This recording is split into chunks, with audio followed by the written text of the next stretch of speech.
सबको राम राम। हाथ जोड़ के सभी प्रेम भाइयों को, रामायण सुनने वालों को आपको रामायण की कथा सुनाता हूँ भगवान का नाम लेके।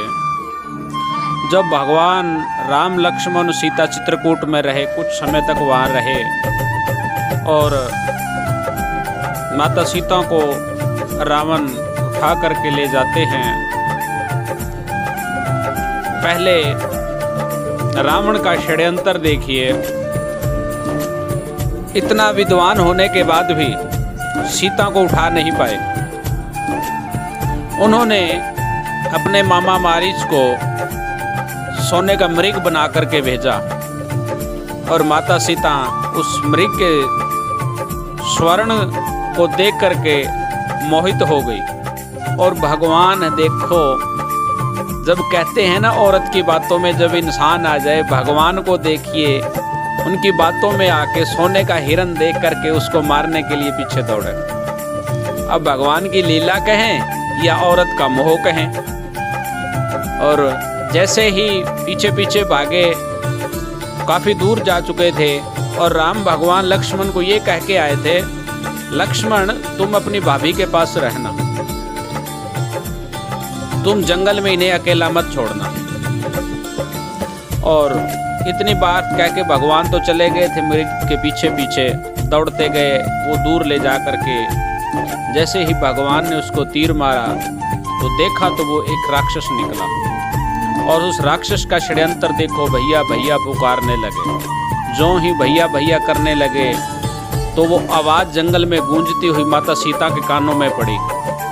तो लक्ष्मण को जाने का आदेश दिया, लेकिन लक्ष्मण जाने को तैयार नहीं था क्योंकि उसको भाई का आज्ञा का पालन करना था। लेकिन भाई को भाई का पता होता। उन्होंने कहा कि मेरे भाई को कुछ नहीं हो सकता, इतने बलवान हैं वो। और औरत का क्षमा करना, जो औरत का जिगरा होता है, दिल होता है, बहुत नहीं होता इतना।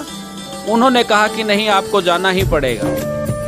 औरत की एक जिद थी। और जब लक्ष्मण भैया पे लांछन लगाने लगी कि तुम यहाँ क्यों खड़े हो, तुम नहीं जा रहे हो, तुम्हारे भैया नहीं हैं, तो इस तरह के ताने देने लगी तो लक्ष्मण को भी जाना पड़ा। लेकिन उन्होंने एक अपनी भाभी को, और एक औरत भी थी वो, उसने एक कार खींच दी थी जिसको अपन हद कह देते। उस हद से पार नहीं होना तुम, कुछ भी हो जाए। लेकिन औरत कहाँ मानने वाली होती है। और जब वो वहां से चले गए, और लक्ष्मण तो थे भी अवतार, पीछे से रावण आते अपना वेश बदल के और बैठ जाते हैं। पहले वो देख लेते हैं। वो भी बहुत विद्वान थे, इतने विद्वान थे कि क्या बताएं, जितनी भी उनकी प्रशंसा करे कम थी। आज रावण दहन होता है दशहरे पे, जो दहन करने वाले और हमारे जैसे लोग हैं, हम तो उनकी पैर की जूती थी उसके समान, मिट्टी के समान भी नहीं है, इतने विद्वान थे। और आज लोग उनको जलाने के लिए, देखने के लिए खुश होते हैं, भागे चले जाते हैं, दौड़ते हैं, रावण दहन हुआ, ये हुआ।